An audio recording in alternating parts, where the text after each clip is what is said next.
Thank you very much. Shalom. Salam to everyone. So it's a great pleasure for us to be here.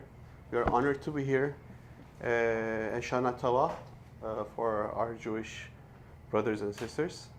We hope a better year full of peace, full of love for everyone. So on my side, I would like to speak about how we're supposed to educate people. I mean, for politicians, for believers, it's not always enough to say and condemn. We are against terrorism, we are against this and that. So we have to take actions. So as you know, slaughtering, attacking defenseless people simply because they have an idea or ideology, and just because they used offensive remarks, is nothing short of sheer barbarism. This is like mentioned in the Quran and mentioned in the holy books, that killing one innocent people is forbidden, is haram. So there is no discussion about it. Point. Those who perpetrate their outrageous massacres using the name of Islam and calling it jihad are actually murderers, according to the Quran, as the Quran states that killing defenseless, innocent people is outright tyranny. God bans terrorism and all similar acts of violence and condemns those who are engaged in such acts. Ironically, this barbaric, violent, and horrible radicalism is acting in the name of Islam. Needless to say, the overwhelming majority of the world's Muslims are peaceful, and they denounce the horrible acts of terrorism. Yet, this doesn't change the fact that radicalism is spreading and growing like a cancer in the world, in the Islamic world. For this reason, if peaceful Muslims merely settle with condemning such acts and then retreat into the background without trying to understand the reasons for it and working to cure the illness, the onset of more disasters will be inevitable. Furthermore, many Muslims who consider themselves peaceful believe in the very same superstitions, feed the ideology of the radicals. If a Muslim doesn't resort to violence, but still harbors a blind enmity toward to non-believers, refers to non-Quranic resources as justification for his bigoted mindset, he is but another prisoner of the same false ideology. For this very reason, the first step should involve understanding the nature and causes of radicalism and finding ways to solve within Islam. Terrorism will not end by rallies or condemnation by world leaders, or simply by saying Islam is a religion of peace. It's not going to end like this. It is obvious. The Islam of the Quran freed from the fabricated hadith. So maybe some of you, you're not familiar with the word hadith. I would like to explain you for a little bit. Hadith is an Arabic name that means the sayings of the Prophet Muhammad. At the time of Prophet Muhammad, he himself, the Caliph Ali, when he was alive, he tried to gather some of the sayings of the Prophet and represented it to Prophet Muhammad if they can use it after his death. So Prophet Muhammad banned and immediately burned the sources that Caliph Ali prepared to keep, like his sayings. So, of course, Prophet Muhammad, peace be upon him, sallallahu alaihi wasallam, he lived many years and he preached Quran. Of course, he made many lessons and he taught the Quran. It is obvious that he said many words. He said many sentences full of wisdom. It is obvious. But the only thing we have to do is to take those sayings of Prophet and filter it through the teaching of the Quran which according to the Islamic world did not change for over the past 14th century. It is protected by God. It is a word given by God, and we all Muslims believe that the Quran did not change. So, the main source for Islam today is the Quran itself. But these ideologies, radicals, the violence, when we analyze that, we see that these people are using, distorting the sayings of the Prophet, and they say that it is Prophet Muhammad, peace be upon him, who said that. But you cannot find that in the Quran. So what we have to do is, if somebody try to legitimize the violence through Islam, we have to say, stop.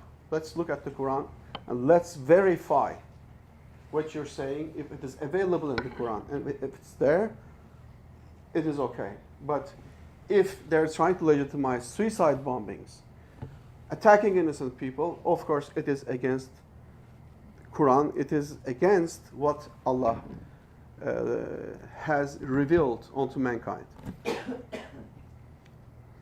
Quran and sufficient explanations and through educational campaigns, this is the way how we are supposed to educate radical ideologies. Indeed, a wide-ranging campaign is urgently needed to purge the Islamic world from the superstitions inflicting it. The support of the Western world, of course, is certainly important. But the real duty in this undertaking lies upon Muslims. The best way of freeing people from this bigoted philosophy is a systematic and accurate education program. It is essential for religious education in Muslim countries to be based on only the Quran, but nothing else. Because the Quran is sufficient to explain, and it gives us a religion, a perfect religion that teaches us love, mercy, and forgiveness. New generations must learn the faith from the Quran itself, not from the fundamentalist books consisting of superstitious hadiths, sayings of the prophets. The fanatical perspective, also referred to as fundamentalism, leads people into darkness. Fanatics are excessively devoted to their own ideas and reject all other ideas, and are often all too willing to implement policies of violence when they regard that as necessary. Since they are blind to the truth, they have no compunction about responding to contrary ideas with aggression. For that reason, the people of the world are increasingly divided into thousands of groups that have adopted violence as a philosophy of life. And each one regards itself as on the right path, while admitting no right to exist to any of the others. As a result, war and conflict go on endlessly. All this turmoil can be brought to an end through serious measures being taken in the field of education across the world. Muslims who follow the true path as described in the Quran settle matters with gracious talk, which makes the disturbing aspect of other parties' attitude clear and lets them know how they feel. In that sense, there's no need to say that any form of violence is in no way acceptable or lawful while handling dissent. That should be clearly understood by all. And ultimately, the Quran reveals the value Islam teaches to human life and the outrageous nature of taking life in one verse, as my friend Oktar mentioned before. That's chapter 5 from Quran, verse number 32. If someone kills another person, it is as if he had murdered all mankind. And if anyone gives life to another person, it is as if he had given life to all mankind. Thank you very much for listening. Thank you very much. We can try to take one or two brief questions, but then we're going to have to go right to the next presentation because we're running out of time a little bit. But first of all, Sabir Mikhail is here. Sabir? Oh yes, okay, excellent. Okay, so you'll be speaking afterwards. We have that now, so just if you can get yourself ready. We don't have the possibility for PowerPoints, but we'll do the presentation as planned. But first of all, let's take one or two questions. I think definitely the discussion and the reflections is good. We'll begin with the rabbi, please. My question is, if this is the message, the true message of the Quran, how could there be such a distortion? And why are imams, of course, to go not speaking out and saying we're not a Okay, in every system of belief, in Christianity, in Judaism, in Islam, there are some people who are claiming that they're Christians, they're claiming to be Jews or Muslims, but in fact, they're not. So this is called in the Quran hypocrisy. So it is not necessarily that we can believe that they are true believers, first of all. We have to look at and analyze who is this person, what he has done in his life for his belief, for faith. And of course, as I mentioned before, we have to look at the Quran, which is the source, the real source of the Quran that did not change, and filter those ideologies to the Quran. This is a fact that today's Islamic world is fragmented into hundreds of sects, because what they say is my imam is better than yours and this imam is out of the path, he's not a Muslim anymore, he's a mushrikun, this and that. So of course, as you mentioned before, we need the Moshiach, the Mehdi. It is through him that Jews and Muslims will come together. Yes.